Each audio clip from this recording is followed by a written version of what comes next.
Oke, assalamualaikum warahmatullahi wabarakatuh. Jumpa lagi dengan channel ini. Kali ini kita akan membahas tentang memori, ingatan. Oke, tidak lupa saya ingatkan kepada kalian semua yang ingin mendapatkan atau melihat video ini dengan kapasitas yang lebih hemat, kalian bisa download aplikasi YouTube Go dan kalian bisa pilih kalian akan menonton video ini dengan kualitas yang seperti apa. Oke, bagi kalian yang baru melihat video ini pertama kali dan belum mengikuti video-video sebelumnya, kalian bisa cek video sebelumnya di link yang ada di atas. Di atas. Nah, di atas itu. Oke. Baik, bagi kalian yang belum subscribe channel ini, silahkan subscribe channel ini. Jangan lupa like dan bunyikan loncengnya supaya kalian mendapatkan update terbaru dari video-video yang diupload di channel ini. Dan share video ini ke sosial media kalian supaya teman-teman kalian juga bisa menonton video ini, barangkali kan membutuhkan. Oke, bagi kalian yang merupakan anggota kelas saya, silahkan absen dulu di kelas Google Classroom dengan mengetikkan nama dan NIM atau nomor absen. Baik, kita akan mulai pembahasannya. Memori. Apa sih memori itu? Memori itu adalah sebuah sistem di mana informasi itu di-encode, disimpan, dan dipanggil kembali. Di-encode itu informasi dari lingkungan dirubah menjadi sinyal-sinyal listrik, lalu sinyal listrik ini disampaikan kepada sistem syaraf pusat. Nah, informasi ini kemudian disimpan dan dia akan diambil lagi dari tempat penyimpanannya ketika informasi itu dibutuhkan. Dibutuhkan oleh siapa? Tentu oleh individu yang menyimpan memori atau informasi itu tadi. Bisa dibutuhkan ketika dia melakukan aktivitas atau dalam memecahkan persoalan dalam kehidupan sehari-harinya. Nah, kita tahulah memori atau ingatan itu sudah lama ya. Tapi kita tahunya kan ingatan itu diatur oleh otak. Tapi sampai sekarang itu para ahli itu masih belum yakin sebenarnya bagian otak yang sebelah mana yang memainkan peranan utama dalam penyimpanan informasi ini. Ya kan, kalau kita punya laptop atau handphone, kita tahu bahwa informasi itu disimpan di memory card kan gitu ya. Kalau memory cardnya dicabut, informasinya hilang gitu kan. Nah gitu, dimasukkan lagi, dia hidup lagi. Nah cuman kalau pada manusia itu masih belum yakin sebenarnya bagian mana yang kalau bagian itu hilang, itu memorinya hilang, dan kalau bagian itu ada, dia memorinya akan ada. Itu masih belum bisa sampai setepat itu dalam menentukan bagian mana dari otak yang berfungsi atau memainkan peran utama dalam penyimpanan informasi. Oke, ini adalah bagian alur memori. Pertama kali informasi itu akan diterima oleh alat indera. Nah, alat indera itu bahasa lainnya adalah alat sensor kita kan, sensori. Nah, di dalam alat indera itu sendiri ada namanya sensori memori. Sensori memori itu menyimpan informasi dalam jangka waktu yang tidak lama. Nah, ini dia. Informasi visual itu kurang dari setengah detik. Informasi indera penciuman kira-kira 3 detik. Informasi taktil itu kalau nggak salah pengecap atau sentuhan itu sekitar 10 detik. Nah, setelah itu, yang kita kan punya panca indera aktif semua ya. 5-5-nya itu aktif bersamaan, dan lingkungan kita itu kan memapari kita dengan beragam informasi secara bersamaan. Nah, tapi hanya informasi yang diperhatikan yang kemudian akan diproses lebih lanjut. Kemana? Ke short term memory atau memori jangka pendek atau memori kerja. Nah, memori jangka pendek ini punya keterbatasan dalam menyimpan informasi. Informasi yang tidak bisa disimpan, dia akan loss. unattended information loss, atau informasi yang secara tidak disengaja itu lupa, hilang gitu.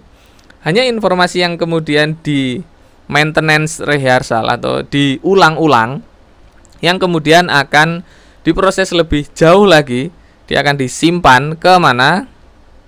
Dia akan disimpan ke memori jangka panjang. Jadi informasi yang bisa masuk ke memori jangka panjang adalah informasi yang diulang. Itu prinsip dasar dari memori, itu akan diulang. Sengaja maupun tidak sengaja, informasi yang datang kepada kita berkali-kali diulang-ulang itu pasti akan masuk ke memori jangka panjang. Contohnya apa? Siapa yang pernah secara sengaja niat gitu ngapalin lagu-lagu dangdut? Nggak ada kan? Yo ada paling kalau dia penyanyi dangdut ya. Tapi kalau orang kayak kita, kayak saya, ya mungkin sebagian besar dari kita semua lah, itu kan nggak punya kepentingan dengan lirik-lirik lagu dangdut kan.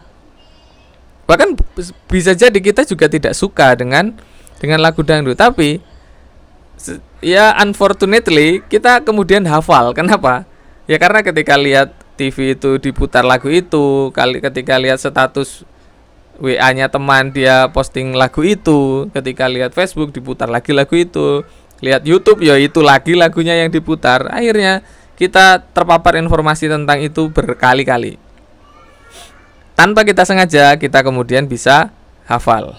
Nah, masalahnya kenapa yang seperti itu tidak bisa kita terapkan pada materi-materi yang seharusnya kita hafal? Misalnya apa? Ya misalnya materi kuliah gitu, atau ilmu-ilmu agama gitu kan keren ya kalau tanpa sengaja hafal sendiri. Wah, orang mengatakan ini ilmu laduni. Itu padahal saya yakin orang yang mendapatkan ilmu laduni itu karena dia tanpa dia sengaja dia mengulang-ulang informasi yang kemudian dia kuasai itu. Gitu. Oke. Memori jangka pendek. Kenapa disebut jangka pendek? Karena dari sisi durasi dan kapasitas penyimpanan itu memori ini terbatas. Dia hanya bisa menyimpan dalam durasi waktu antara 20 sampai 30 detik. Dan kapasitas penyimpanannya itu hanya 5 sampai 9 informasi. Terbatas sekali. Dan ini disebut dengan working memory atau memori kerja. Kenapa? Karena memori jangka pendek inilah yang kita pakai dalam aktivitas kehidupan kita sehari-hari. Nah, apa yang terjadi setelah informasi itu berlalu 20 atau 30 detik? Ya kalau tidak ada pengulangan terhadap informasi itu, maka informasi itu akan hilang atau lupa. Kita akan lupa. Makanya tidak heran apabila kita kuliah atau sekolah begitu, seketika kita membuka pintu kelas kita, terus kita keluar mau pulang, itu seketika itu juga kita kalau ditanya tentang kamu tadi belajar apa di dalam kelas, itu lebih dari 50% lupa. Biasanya begitu kalau siswa atau mahasiswa tadi itu malam sebelumnya belum membaca materinya. Beda urusan ketika dia sudah membaca materinya. Berarti apa? Berarti waktu di kelas itu mengulang. Berarti dia ada maintenance rehearsal. Nah, kalau yang sama sekali tidak pernah belajar lalu kemudian hanya mendengarkan materi itu ketika di dalam kelas, ya itu yang terjadi. Dia akan lupa seketika membuka pintu untuk pulang. Oke. Nah, kapasitasnya hanya 5 sampai 9 informasi. Artinya apa? Artinya semakin sedikit informasi yang harus disimpan, maka akan semakin mudah seseorang itu menyimpan informasinya. Inilah kenapa nomor HP cantik itu harganya mahal. Kenapa? Karena dia mengandung satuan informasi yang lebih sedikit dibandingkan dengan nomor HP yang tidak cantik. Gitu. Misalnya nomor HP 0852 3333 222. Wah, itu pasti mahal. Kenapa? Karena mengingatnya gampang. Kenapa gampang diingat? Karena satuan informasinya hanya sedikit. Bandingkan dengan 085232516789. Wah, satuan informasinya banyak. Taunya dari mana? Taunya yaitu tadi 33333 itu walaupun itemnya banyak, tapi dia satu informasi. Beda dengan 32561. itu banyak informasi, ingatnya lebih susah. Itulah kenapa ada teknik mengingat namanya mnemonik, ya kan? Mnemonik itu teknik untuk mengingat supaya lebih cepat. Jadi informasi yang jumlah informasinya itu banyak, itu diringkas. Misalnya warna mejiku hibiniu, nah, itu satu informasi. Kalau dihafalkan merah, jingga, kuning, hijau, itu kan informasinya banyak sekali. Paham ya? Semoga kalian paham. Nah, memori jangka panjang, long term memory, dia dibagi dua, ada implisit, ada eksplisit. Implisit itu bekerja di bawah sadar, prosedural, biasanya berkaitan dengan skill atau keterampilan naik sepeda motor, keterampilan mengendarai mobil, itu kan skill ya. Ya awal-awal belajar kita harus ngingat-ingat di mana letak kopling atau letak tuas gigi dan tuas rem. Ada yang mau nambah gigi satu malah salah nginjak rem, ada waktu belajar motor, yaitu karena masih awal-awal, dia masih eksplisit memorinya. Tapi semakin lama kita mahir melakukan itu berulang-ulang, maka sudah menjadi kebiasaan. Skillnya itu sudah masuk ke alam bawah sadar. Jadi mau mindah gigi, ngerem itu udah nggak ketukar-tukar lagi. Kopling dan rem udah nggak ketukar-tukar lagi kan? Gitu. Karena apa? Karena dia menjadi memori implisit. Nah, memori eksplisit itu apa? Itu ada dua.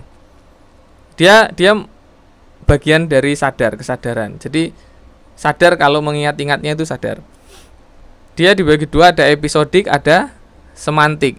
Episodik itu event misalnya prosesi pernikahan, prosesi ijab kabul. Nah, itu ingatan episodik. Kalau semantik, kalau episodik kan event itu ada rangkaian acara gitu ya. Kalau semantik itu fakta bahwa kamu punya adik yang warna rambutnya merah, itu fakta bahwa kamu punya rumah warnanya biru, nah, itu fakta. Jadi tidak ada rangkaian ceritanya, itu namanya ingatan semantik gitu.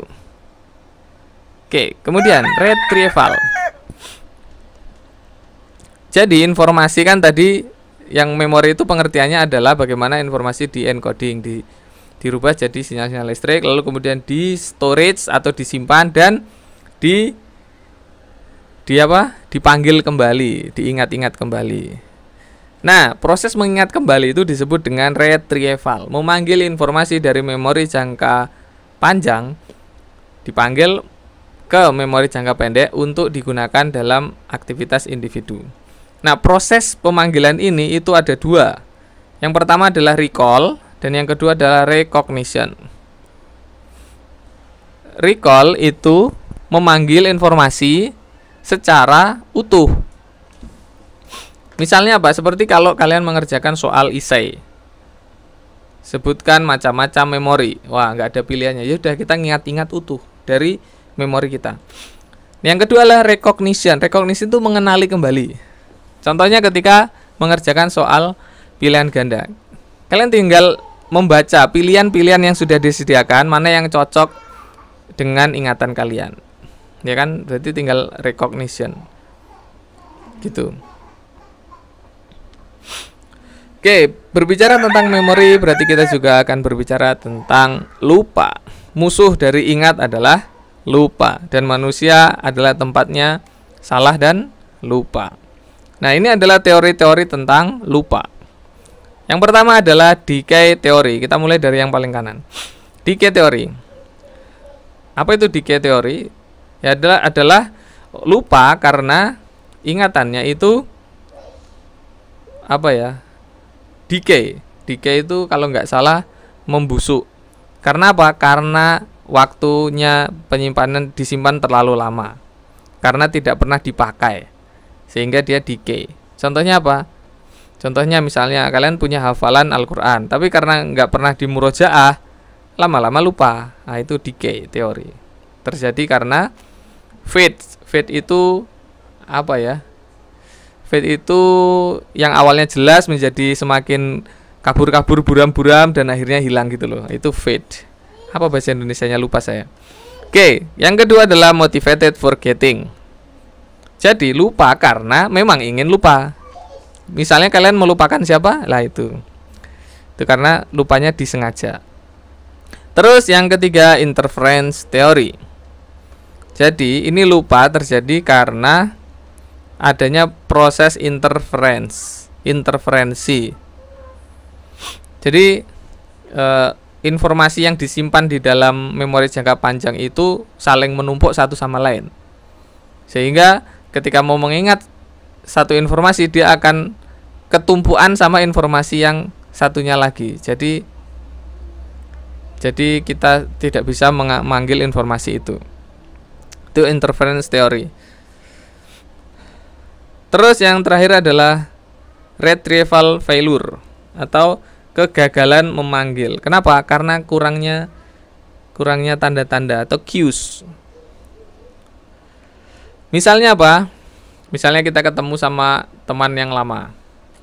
Kita tahu bahwa orang itu adalah teman kita. Mungkin kalian pernah mengalami ini. Itu dia teman kita, tapi siapa? Itu tuh lupa, namanya siapa lupa. Sampai kemudian dia tersenyum, tampaklah gigi yang tanggal 1 di tengah. Wah, kalian jadi tahu namanya adalah Fulan Ompong gitu. Seketika melihat giginya yang ompong itu, kemudian kalian ingat dia namanya siapa, bapaknya siapa, dia pernah melakukan tindakan lucu apa. Ya, semuanya terbuka semua. Nah, itu namanya retrieval failure. Jadi lupa karena gagal dalam memanggil informasi. Karena apa? Karena kurang petunjuk dalam mengingat-ingat. Oke. Musuh dari memori yang lainnya adalah penyakit. Ini adalah penyakit Alzheimer. Alzheimer itu bahasa umumnya dikenal orang sebagai pikun. Kenapa seseorang bisa pikun? Karena itu lihat, ada bagian dari otaknya, sel-sel di dalam otaknya yang rusak. Kita tahu bahwa informasi itu disimpan di dalam sel saraf. Nah, seketika sel saraf tempat menyimpan informasi itu rusak, hilang, mati, maka hilang juga informasi yang disimpan di dalam sel saraf yang mati tadi itu. Kan begitu ya. Nah, pada penderita Alzheimer, otak itu mengalami penyusutan. Sel-sel sarafnya pada mati dan hilang. Hilang beserta juga dengan informasi yang disimpan dalam sel saraf itu, hilang juga dia. Nah, ini adalah kondisi otak, perbandingan otak yang menderita Alzheimer dan yang sehat.